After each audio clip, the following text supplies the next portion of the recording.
Hello, welcome back guys to Amalia Projects here. Today in this video I'm going to show you a tutorial how to browse in a private mode on LinkedIn on Android.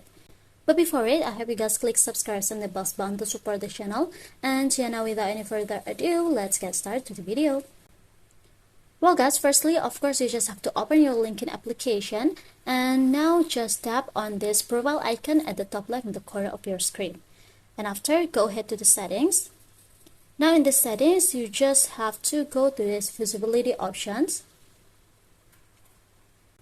In this visibility, tap on this profile viewing options here guys.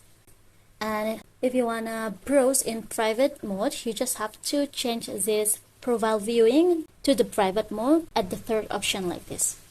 Then your profile visit will then be anonymous, showing up as an anonymous LinkedIn member. If you want to save it, you just have to go back because it will save automatically. So yeah, I think it's enough a tutorial for me. Thank you for watching this video. Don't forget to leave your like and comments below. And I'll see you soon on the next one. Goodbye.